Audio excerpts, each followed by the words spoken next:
Masechet Sukkot Daf He, on commence Bezrat Hashem au Daf Dalet Amud Bet à 2, 4, 6 lignes d'en bas. Veshenak Voa Sarat Fachim, on a vu dans la Mishnah une Souka qui n'est pas haute de 10 Fachim, elle fait moins que 10 Fachim de hauteur, et elle est psoula. Men Alandou, on sait que c'est pas soul à moins de 10 Fachim de hauteur. Donc 10 Fachim, ça fait à peu près 1 mètre, d'où on sait ça. Itmar, Rav Verabi Chanina, Rabbi Yochanan, Verav Chaviva. Donc ces 4 Amoraïm, Matnu a enseigné l'enseignement suivant. Bekula Seder Moed Kol Kaizuga, et à chaque fois que nous avons ces 4 Amoraïm ensemble dans le Seder Moed, Chaloufé Rabbi Yochanan ou Me'aïle Rabbi Yonatan. Il y en a qui inversent, qui changent Rabbi Yochanan par Rabbi Yonatan. Donc selon une autre version, ça donnera Rav Rabbi Chanina, Rabbi Yonatan et Rav Chaviva. Et eux ont donné la référence, la source dont on sait que 10 Fachim, c'est la hauteur minimum d'une souka. D'où on apprend ça? En fait, le principe il est de savoir qu'un domaine doit faire jusqu'à 10 Fachim minimum de hauteur. Il faut qu'un domaine ait minimum 10 Fachim de hauteur. D'où on sait ça? On apprend ça du Mishkan. Aaron Tisha, le Aaron dans le Mishkan, dans lequel il y avait les Luchot, sur lequel il y avait les Kruvim, il faisait 9 Tfachim de hauteur. Le Kaporet Tefach, et la Kaporet qui était le couvercle du Aaron, faisait un Tefach. Avec un Atzara, ça fait en tout 10 Tfachim. Uktiv, il est écrit dans le Pasuk, Venoati le Chasham, je vais te rencontrer là-bas, je viendrai là-bas te parler, Vedibarti Tram à la Kaporet, je viendrai te parler de sur la Kaporet. Donc, Akadosh Baruch Hu annonce à Moshe, je viendrai sur la caporette pour te parler. Vetanya Rabbi Yossi Omer. Rabbi Yossi dit dessus, Me'olam le'arda Shrina lemata, ou en général dit Rabbi Yossi, la Shrina n'est jamais descendue en bas. Velol ou Moshe Eliyahu lamarom, et d'ailleurs Moshe et Eliyahu ne sont jamais montés dans le ciel. Chez Neymar, comme il est dit, Hashamaim Shamaim Lachem, les cieux sont les cieux d'Hachem, Ve'aretz Natan Livnei Adam, et la terre il a donné aux hommes. La question se pose, est-ce que la Shrina n'est jamais descendue en bas? Ve'active, or il est écrit, Vayered Hashem al Sinaï, Hashem est descendu sur le mont Sinaï, donc il est 8 descendu. Répond la Gemara, les Malam Asarat Fachim. Il n'est pas rentré dans les 10 Fachim du sol, il est resté au-dessus de 10 Fachim. Les 10 Fachim du sol, c'est le domaine de la terre. Akadosh Baruch Hu ne rentre pas là-bas. Ve'active, or il est écrit, demande la Gemara, Ve'amdu Raglav Vayamahu, encore un passage qu'on voit, les pieds de Kadosh Baruch Hu vont se tenir ce jour-là, donc de Mashiach, à l'Arazetim, sur le Arazetim. Encore une fois, on voit que la Shrina descend jusqu'en bas. Répond la Gemara, les Malam Asarat Fachim, au-dessus de 10 Fachim sur le Arazetim. Mais la Shrina ne rentre pas dans les 10 Fachim. Et maintenant, la question se pose dans l'autre sens. Velo alou Moshe v'Eliyahu lamarom. Est-ce que Moshe et Eliyahu ne sont pas montés au ciel? Ve'active. Ou Moshe ala el Elokim. Il est bien écrit clairement dans le pasuk. Moshe est monté et chez Hachem. Répond la Gemara, les Mata Me'asara. En bas de 10 Fachim. En dessous de 10 Fachim. Ve'active. Chez Eliyahu aussi, on voit Vayal Eliyahu bis'ara Shamaim. Eliyahu est monté dans la tempête, dans le vent très fort qu'il a porté jusqu'au ciel. Répond la Gemara à nouveau, les Mata Me'asara. En dessous de 10 Fachim. Donc il n'est pas rentré vraiment dans le ciel. Ve'active demande à Gemara, mais comment tu dis ça? Pourtant c'est écrit clairement que Me'achez Pnekise, Moshe a saisi le trône d'Hachem, la chaise, par chaise alav anano. Et Akadosh Baruch Hu a étendu sur lui son nuage. Ve'amar Rabbi Tanchum Melamed, Shepires Shakai, le mot par chaise, il se partage en 3. Par veut dire chez Pires, Hachem a étendu. Le Shin fait allusion au nom d'Hachem, Shakai. Et le Zain, Miziv Shrinato, de la lumière de sa Shrina. Ve'anano alav.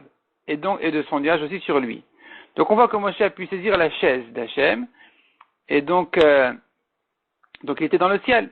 Répond la Gemara, les Mata Me'asara. Avant ça déjà, avant la chaise, avant le trône d'Hachem, il y a aussi le principe que, l'idée que le pasuk dit ici, que Kadosh Baruch Hu a étendu sa lumière sur lui. Donc Moshe était dans le ciel. Répond la Gemara, non. Les Matanasar, il est resté en dessous de 10 Tfachim. Il est resté en dessous de 10 Tfachim, donc il n'est pas rentré dans le ciel. Mikol Makom demande la Gemara, mais cependant, mais Achez Pneki Sektiv, il a saisi le trône. Répond la Gemara, Ishtarbuve Ishtarbev Lekisse Adasara, le trône céleste est descendu jusque dans les 10 Tfachim, Venakatbe, et Moshe a pu le saisir là-bas.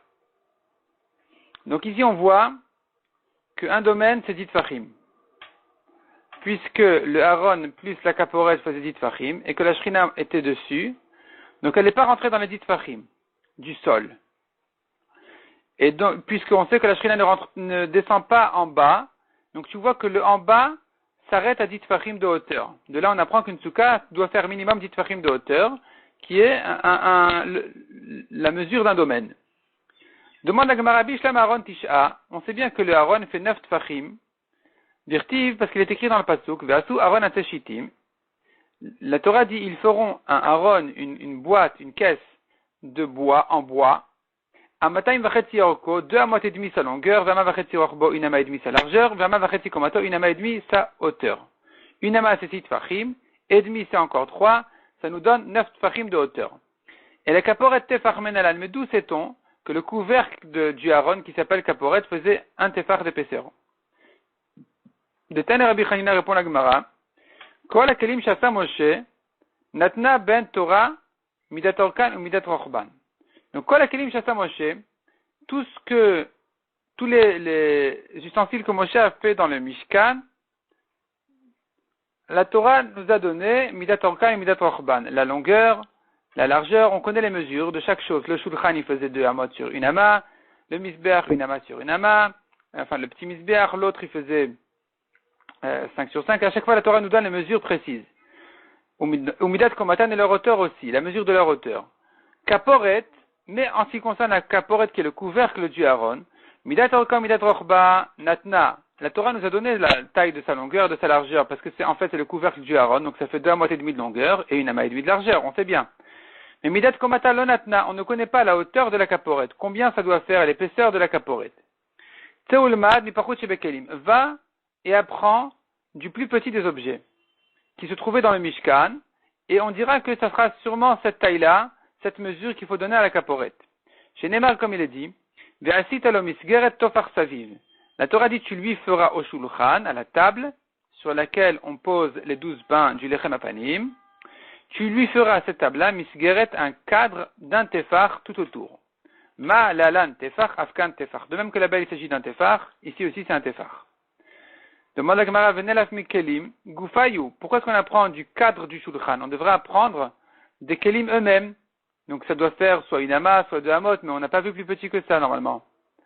Répond la Gemara, tafasta morubel ou tafasta, quand tu as le choix dans une dracha à prendre soit une grande mesure, un grand chidouche, soit un plus petit chidouche, une plus petite mesure, le principe il est de dire, toujours on dira, si tu prends les grandes mesures, le grand chidouche, tu ne l'as pas saisi. Parce que je pourrais te repousser en disant, mais qui dit qu'il faut autant? Peut-être qu'il faut moins. Par contre, ta fasta moi, ta fasta. Si tu saisis la plus petite mesure ou le plus petit ridouche, tu l'as saisi. Personne ne va te l'enlever des mains parce que ça, c'est le minimum à apprendre. Donc, toujours quand j'ai le choix entre beaucoup et peu, je choisirai le minimum qui est obligatoire. Ça veut dire au moins que ça au moins c'est sûr, ça c'est certain. Et donc, je préfère apprendre un tefar du cadre du shulchan, plutôt que de dire de plus grandes mesures des kelim eux-mêmes. Demande à Gemara Venelas Mitzitz. On a trouvé plus petit que le cadre du shulchan, plus petit qu'un tefar, c'est le tzitz. Le tzitz que portait le Kohen Gadol sur son front. Détagne quelle était sa mesure. Tzitz dome kemintas selzav. Le tzitz était une plaque en or. Verachav jte etzbaot. Il faisait 2 doigts de largeur. Pas un tefar qui fait 4 doigts. Le tzitz, il faisait que 2 doigts. Umukaf me ozen et ozen, et il arrivait d'une oreille à l'autre oreille sur son front. Vekatu valav shne shitin, et il y avait 2 lignes écrites sur le tzitz.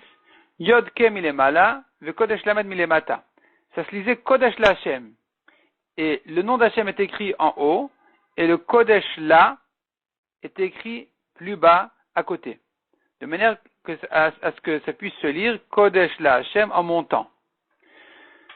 Ve'amar Rabbi Eliezer Rabbi aussi, Ani reitif de Rome, moi j'ai vu le titre à Rome, qui a été pris par les Romains, Ve'katuv alav, et il est écrit dessus Kodesh la Hashem et Shita Achat. Sur la même ligne, c'est écrit Kodesh la Hashem. Donc en tout cas, on voit que le titre il faisait que 2 doigts, et pas 4, pas un téphar, un demi-téphar. Peut-être que la caporette aussi faisait la même taille. Répond la Gemara, non. Danin kli mikli, on apprend la caporette qui est un kli, un objet, mikli, du cadre du shulchan qui est aussi un kli, un objet. Ven danin kli mitarchit, mais on ne compare pas la caporette qui est un kli au titre qui n'est qu'un tarchit, un bijou. C'est un bijou, donc on ne va pas le comparer à la caporette. La caporette fait un téphar comme le cadre du shulchan, et pas un demi-téphar comme le titre. La Gemara dit, bon d'accord, ça va. On reste sur les kelim, mais on a trouvé quand même moins que le cadre, moins que le téphar du shulchan. Venez la misère, on a les couronnes autour du shulchan, autour du Aaron, il y avait une forme de couronne. Damarmar, zer machéou. La couronne autour des kelim était un machéou. Il n'avait pas de mesure, c'était un tout petit peu, que ça dépassait comme ça autour du kli pour former une sorte de couronne. Donc ici aussi, peut-être que la caporette faisait machéou, un tout petit peu. Répond la Gemara. Danin kli mikli. On compare un objet à un objet. Un kli, donc la caporette, à un kli qui est le cadre du shulchan. Ve'en danin kli mercher kli. Mais on ne compare pas un kli qui est la caporette à un hersher kli. C'est-à-dire, c'est accessoire au kli. Ça vient pour compléter l'objet, qu'on lui fait une forme de couronne. Mais c'est pas le kli lui-même, donc on ne compare pas un kli, qui est la caporette, à un hersher kli, qui est la couronne des kelim. Hier, ici c'est comme ça, demande la Gemara. Misgeret nem hersher kli, comment tu compares la caporette à la misgeret? Le cadre du shulchan n'est qu'un hersher kli, ça vient que compléter le shulchan, la table, mais c'est pas un objet en soi. Répond la Gemara, misgarto le mataita. Le cadre du shulchan servait, c'est pas une décoration. Hersher kli, c'est pas ça veut dire une décoration pour le kli. Ça, c'était pas une décoration. C'était la base, en fait, de la plaque du shulchan, de la table. Entre les 4 pieds du shulchan, il y avait ce cadre-là d'un téphar, sur lequel était posée la plaque de la table. Donc, finalement, c'est pas une décoration. C'est pas un hersher kli. Ça fait partie du kli lui-même. Donc, on peut le comparer à la caporette. Demande la Gemara Nichaleman de Amar, ça va bien selon celui qui dit que Misgarto le Mataïta, qu'effectivement, le cadre était en bas de la table qui servait à poser dessus la table. Donc c'est pas une décoration. Et l'Aleman d'Amar Misgarto le Malaïta, mais selon celui qui pense que la Misgaret était au-dessus de la table, Maïka le Memar, qu'est-ce qu'on va dire? Ici ce n'est que une décoration, donc comment est-ce que tu compares la caporette à la Misgaret? Haïhersher Kliou, ce n'est plus qu'une décoration, donc la comparaison est tombée. Répond la Gemara, il faut changer donc de dracha de comparaison. Et la danim d'avar shenatna bot Torah mida, on compare une chose où la Torah a donné la mesure, midavar shenatna bot Torah mida, à autre chose que la Torah nous a donné sa mesure aussi. C'est-à-dire, la caporette, on connaît ses mesures, la longueur et la largeur, il nous manque plus que la hauteur. On va la comparer à autre chose où la Torah nous a donné clairement ses mesures. Mais on ne va pas le comparer. Donc on va le comparer, oui, au cadre du shulchan où la Torah nous a donné sa mesure.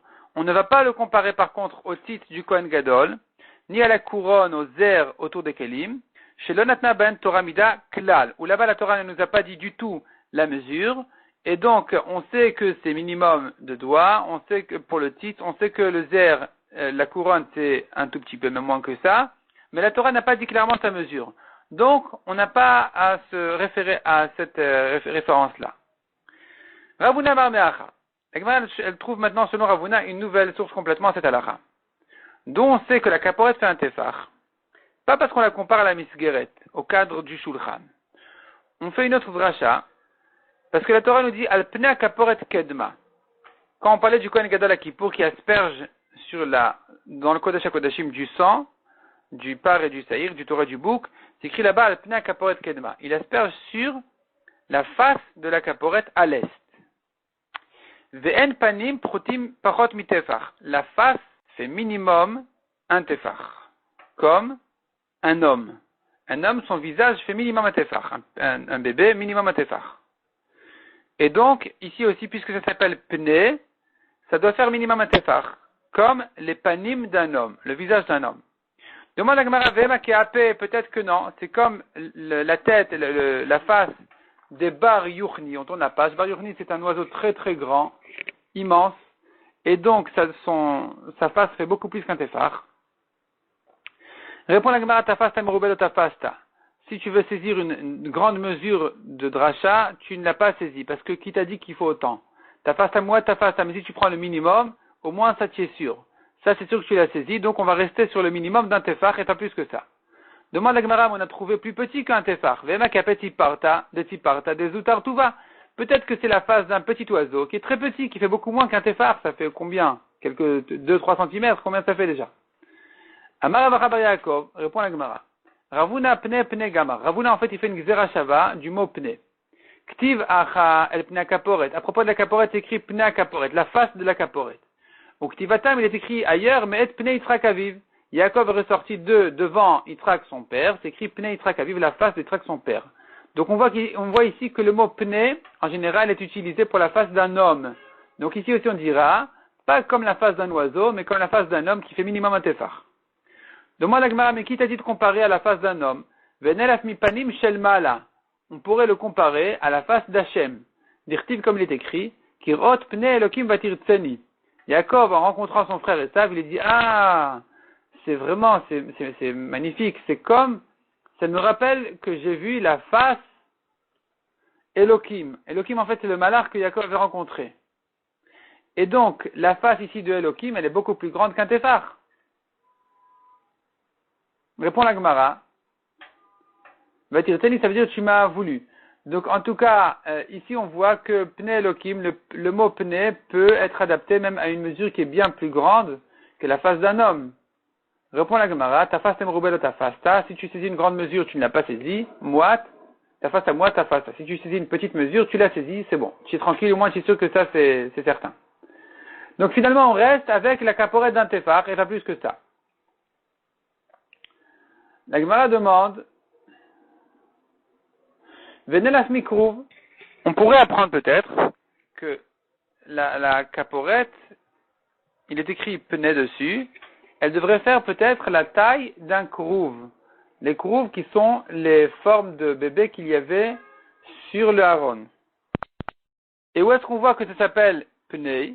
Dirtiv car il est écrit, et la caporette yu pnei krouvim. Vers la caporette seront les faces des krouvim. Donc on voit ici la notion de pnei à propos de krouvim. Et qui dit de comparer la caporette à pnei Yitzhak? Peut-être qu'on devrait la comparer à pnei krouvim. Répond la Gemara, c'est pareil. Amar Avacha Bar Yaakov, Gumire, on a appris, en pnei krouvim protein mitefar. La face des krouvim fait minimum un tefar. Ravuna nami me'acha gamir, et d'ailleurs Ravuna il apprend d'ici aussi. C'est d'ici que Ravuna a appris que la caporette fait un tefar parce qu'on la compare à la face des krouvim qui faisait un tefar. Ou maï krouv, qu'est-ce que c'est qu'un krouv? Donc les deux krouvim qui se tenaient sur la caporette elle-même, c'est quoi ces krouvim là? Amar Rabbi Abaou, ke ravia. Kerouv, c'est ke ravia, comme un bébé, comme un enfant. Donc il y avait une forme de deux enfants, filles et garçons, sur la caporette, qui faisait allusion à l'attachement entre Akadosh Baruch Hu et l'Assemblée d'Israël. Sheken bebavel korin linu ravia. Car à Bavel, on appelle un enfant, on l'appelle ravia. Donc, Kerouv, c'est comme un enfant. Et la face des Krouvim faisait un tefar, minimum un tefar. Donc ici aussi, on saura que la caporette qui s'appelle Pnei Kaporet faisait aussi un tefar. Amala Abaye la Me'ata, Abaye lui demande si c'est comme ça. Dirtiv Pnei Echad Pnei Krouv, c'est écrit que Yechezkel, le prophète Yechezkel, il a vu dans sa prophétie, il a vu que dans le ciel, il y avait 4 Chayot à Kodesh. C'est quoi les 4 Chayot? Des formes, 4 formes qu'il voyait dans le ciel. Pnei Echad Pnei Krouv, une face c'était la face d'un Krouv, ou Pnei Hasheni Pnei Adam, et la deuxième c'était la face d'un homme. Et si tu me dis que Krouv c'est un enfant, donc c'est la même chose. Aïnou Krouv, Aïnou Adam, c'est pareil, un enfant ou un homme, c'est le même visage. Répond la Gemara, la différence était Ape Ravreve ve Ape Zoutra. Là, le visage d'un enfant, donc Ravreve c'est un adulte, ve Ape Zoutra est le visage d'un enfant, d'un petit. Donc finalement, c'est vrai que Krouv c'est un enfant, mais c'est pas exactement comme Pnei Adam. Parce que Adam c'est adulte, et Krouv, c'est enfant. Umimai de Chalala Asara Bar Misracha. Donc ici, la Gemara a terminé à prouver que la souka doit faire minimum dit Fahim, qui est considéré comme un domaine, puisqu'on voit, le Aaron plus la Kaporet faisait dit Fahim de hauteur, et la Shrina descendait jusque là-bas, mais elle ne rentrait pas sur terre. Donc je vois que le sur terre, ça monte jusqu'à dit Fahim. De même, la souka doit faire dit Fahim de hauteur. Mais qui dit maintenant, se pose la question, Umimai de Chalala Asara Bar Misracha, qui dit que je dois compter 10 Fahim d'espace dans la souka de hauteur, sans compter le Srach. Et ma bade Sracha, peut-être que je peux inclure le Srach dans les 10 Fahim. Et ça sera une souka, tu te lèves à côté de la souka, tu vois ici, ah oui, il y a une petite souka ici. Parce qu'elle fait 10 Fahim de hauteur en tout. C'est un domaine, c'est une souka, c'est une petite maison, une petite cabane. Et là répond la Gemara, mi bet olamim gamar. La dracha se base finalement en fait sur le Bet Hamikdash. Comment ça? Dirtiv, il est écrit dans le Bet Hamikdash. Ve'abayit asher bana amelech Shlomo l'Hashem. La maison que Shlomo a construite pour Hachem. Shishim ama orko faisait 60 amot de longueur. Ve'esrim rochbo 20 amot, 20 coudées de largeur. Ve'shloshim ama komato et 30 coudées de hauteur. Uktiv, il est écrit Komat hakruv va'echan. Shlomo Amelech a construit, a formé des kruvim.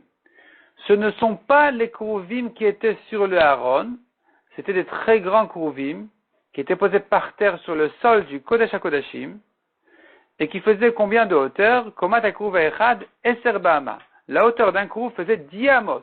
10 amot, c'est 5 mètres. Vechen hakruv va'sheni, de même, le deuxième kruv faisait de l'autre côté du Kodesh HaKodashim, des deux côtés de la largeur du Kodesh HaKodashim, il faisait aussi 10 amot de hauteur. Vetania, et on a enseigné dans une braïta, Ma matinu bebet olamim kruvim bishlisha baiten omdin. Qu'est-ce que nous avons trouvé dans le Bet Hamikdash que les kruvim bishlisha baiten omdin. Il montait jusqu'au tiers de la hauteur de la maison. Parce que on a dit qu'il faisait 30 amot de hauteur. Le Kodesh HaKodashim faisait 30 amot de hauteur et le kruv faisait 10 amot de hauteur. Donc il arrivait jusqu'à un tiers de la hauteur de la pièce. Donc bishlisha baiten omdin. C'est le tiers de la pièce. Mishkan kama ave eser amot. Et combien faisait la hauteur du Mishkan? 10 amot. Dirtiv eser amot orech hakaresh. Chaque poutre du Mishkan, qui formait en fait les murs du Mishkan, mesurait 10 amot. Kama have lehu. Combien c'est 10 amot? Shitin pushre. Combien ça donne en tfachim? 60 tfachim. Parce que chaque ama, c'est 6 tfachim. 10 amot, 60. Tilte kamave, combien fait le tiers donc de ces 10 amot de hauteur? En tfachim, ça donne combien? Esrim pushre, 20 tfachim. Dal asara de Aaron, vekaporet, enlève 10 tfachim pour la hauteur du Aaron et de la kaporet. Et il nous reste pour les kruvim combien? Les petits kruvim qui étaient sur le Aaron, pashuleu asara. Les petits kruvim du temps du Mishkan dans le désert, ils ne faisaient que 10 tfachim de hauteur. Ils faisaient 10 tfachim de hauteur à peu près 1 mètre. Entre 80 cm et 96, soit l'un soit l'autre, mais en tout cas, il faisait 10 tfachim de hauteur. Uktiv, il est écrit dans le pasuk, Vayuha keruvim porsek nafaim le mala. Les keruvim, ils levaient leurs ailes vers le haut, sochechim bechanfehem à la kaporet. Ils couvraient avec leurs ailes de haut la kaporet. Comme un schach. Karya rachmana schacha, le mala me'asara. Et voilà qu'on voit dans le pasuk qu'on appelle les ailes des kruvim un schach sur la kaporet quand ils sont au-dessus des 10 tfachim. Parce que les kruvim, ils faisaient 10 tfachim de hauteur du pied à la tête, des pieds à la tête des kruvim, il y avait 10 tfachim, les ailes étaient au-dessus de la tête. Donc on voit ici que le schach aussi, comme le schach des ailes des kruvim, qui étaient au-dessus de 10 tfachim, de même le schach d'une souka doit être au-dessus de 10 tfachim. Il faut 10 tfachim d'espace. Sur les 10 tfachim, il y a le schach. La Gemara dit, mais qui t'a dit que les ailes des kruvim étaient au-dessus de leur tête, au-dessus des 10 tfachim? Mimai de gadfinu, qui a dit que leurs ailes, iloi reshayu, au-dessus de leur tête, kaime se tiennent? Dilma, peut-être. La hade reshayu kaime, peut-être que les ailes des kruvim étaient à la même hauteur que leur tête. Et donc le schach pourrait être inclus dans les 10 tfachim. Comme les ailes qui formaient un schach sur la kaporet, qui étaient dans les 10 tfachim, et ils étaient inclus dans les 10 tfachim, au-dessus de la kaporet. Répond la Gemara Maravacha Bar Yaakov, les mal actifs. C'est écrit au-dessus Les Kruvim, ils levaient leurs ailes en haut. En haut, ça veut dire au-dessus de leur tête. Vema demid letuva, peut-être que c'était bien plus haut que leur tête. Répond la Gemara Miktiv les mal. Est-ce que c'est écrit deux fois en haut? C'est écrit en haut une fois, ça veut dire juste au-dessus de la hauteur de leur tête se trouvaient les ailes. Les ailes se levaient au-dessus de la hauteur de leur tête, mais pas plus que ça. Donc, j'apprends de là qu'un srach, comme le srach de ces ailes-là, qui s'appelle sochechim bechanfehem, je sais aussi que pour la souka, le srach, il doit être au-dessus des dit fachim du sol de la souka. Hanichale Rabbi Meir de Amar.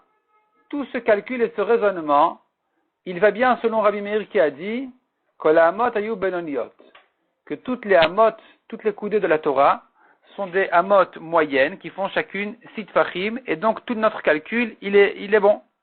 On a donc une hauteur de 10 tfachim pour le Aaron et la Kaporet, une ama et demi, ça fait 9 tfachim selon Rabbi Meir, qui dit que chaque ama fait 6 tfachim, et avec ça on arrive à la conclusion qu'on a donnée.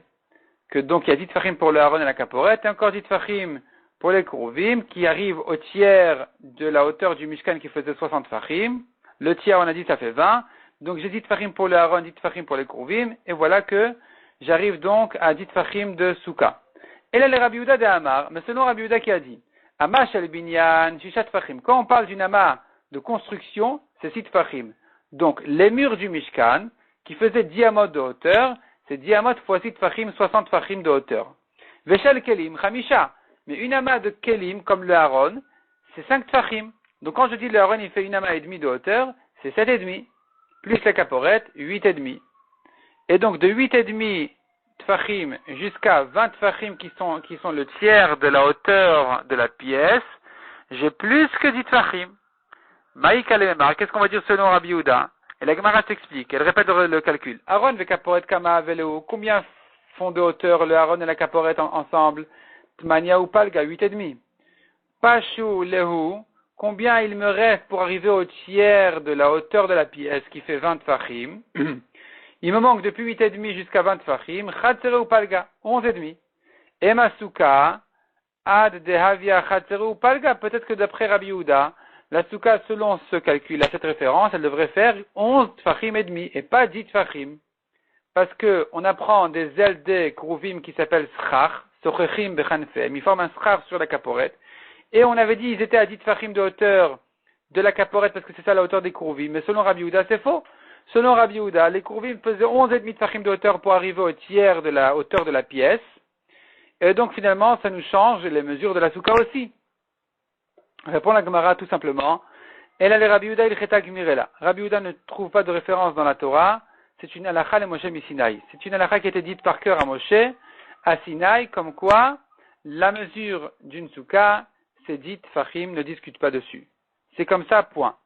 D'Amarav Barashi, Amarav, Shiurin, Chatitin ou Mechitin, halakha le Moshe Misinaï. Il y a 3 choses qui ont été transmises à halakha le Moshe Misinaï, halakha par cœur qui a été transmise à Moshe à Sinaï, qui sont 3 parmi d'autres, mais ici on parle de 3 choses, qui sont Shiurin, toutes les mesures de la Torah. Les mesures, combien c'est une ama, combien fait une souka, etc. Minimum 10 tfachim. Tout ça, c'est ou bien les quantités, un kazaït, un kakotevet pour Kippour, un kabetza, toutes ces mesures-là, elles ont été transmises à la Chala Moshe Misinaï. C'est pas qu'on les trouve dans les psukim. Chatitin, de même, les problèmes de chatitza, que quelqu'un qui se trempe au mikvé ou qui trempe un objet au mikvé, il faut qu'il n'y ait pas de chatitza, de séparation entre l'eau et le corps de ce qui est trempé au mikvé. Ou mechitzin et les barrières, les halachot de barrières, sont toutes halakha le Moshe Misinaï. Et la Gemara, elle va rentrer dans les détails en cherchant est-ce que c'est une halakha le Moshe Misinaï ou bien on a des références claires dans les psukim. La Gemara va commencer par les mesures, les shiurim, en ramenant une dracha sur un pasouk qui vient nous apprendre toutes les mesures, alors que c'est basé sur un pasouk et que nous on a dit que c'était halakha le Moshe Misinaï. On va laisser ça pour le daf suivant, Bezrat Hashem.